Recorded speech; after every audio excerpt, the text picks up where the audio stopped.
Uh, in the previous video lecture, we learned that it is difficult for the recombinant bacteria to grow to high cell density and produce the foreign gene protein at the same time.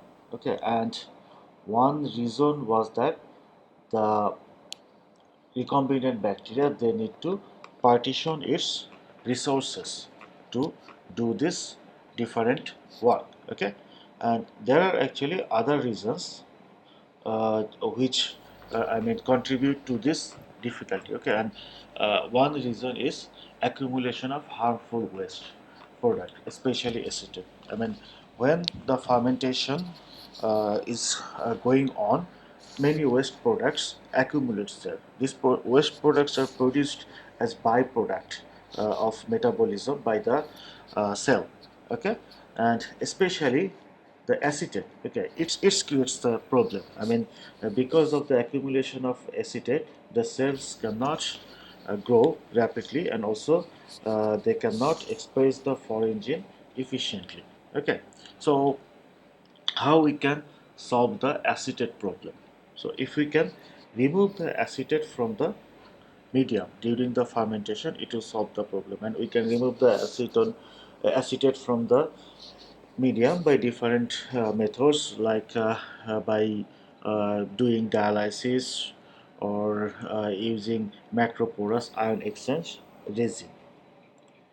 However, if we use these methods like the dialysis and macroporous ion exchange resin to remove the acetate, it itself create a problem.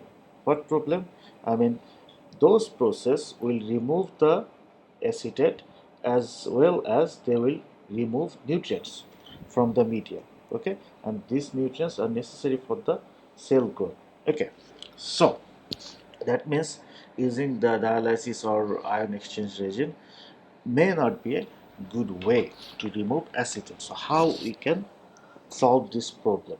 Okay, one approach can be a biochemical approach. Biochemical approach means okay, so to understand the biochemical approach, first we need to understand, why acetate is produced. Okay, the high acetate production is associated with the use of glucose as carbon source. That means the bacterial cell, they use glucose as their carbon source, and as a byproduct, acetate is produced. Okay, so if we replace the glucose, or if we use if we add fructose and mannose in the media, then the bacterial cell, they will use this as their carbon source. Okay, and it will decrease the glucose uptake rate, because the bacteria then will use a glucose analog, methyl glucoside, instead of using the glucose. Okay, so thus the glucose uptake will be reduced, so the production of acetate will be reduced. Okay, so this is a biological approach, a biochemical approach. We can solve the acetate problem by genetic engineering too.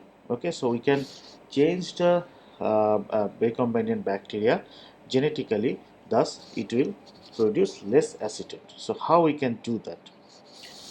One way is we can introduce a gene. It's as an example. Okay, so one example of genetic engineering is that we can introduce a new gene, that which encode the enzyme acetolactate synthase. Okay, suppose you are using E. coli.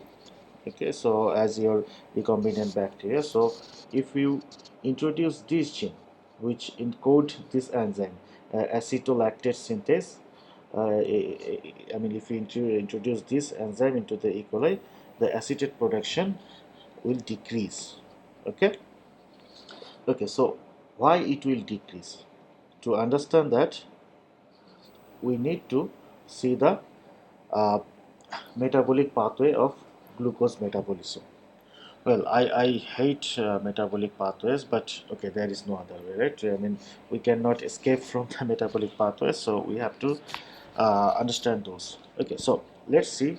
How acetate is produced during the glucose metabolism. So when the bacteria, they utilize the glucose the glucose convert into glucose 6 phosphate, then phosphoenolpyruvate, then pyruvate, and from the pyruvate acetyl CoA, finally acetate. So now if we can prevent this, if we can stop this happening, then we can decrease the acetate uh, production.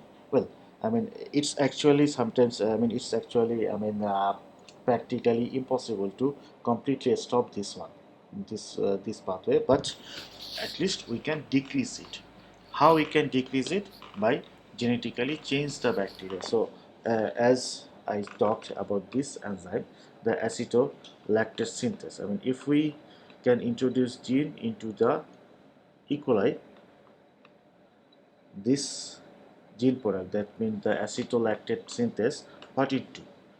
It can utilize pyruvate. That means this enzyme, it convert pyruvate into acetoin.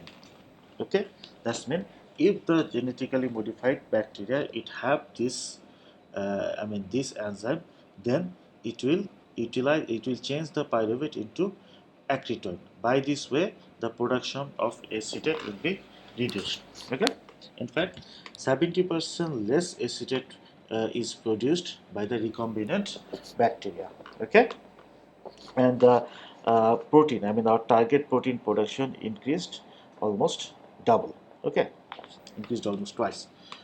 Okay, and basically, this was one example. How we can genetically change our recombinant bacteria to produce less acetate. We can do other. There are some other gene.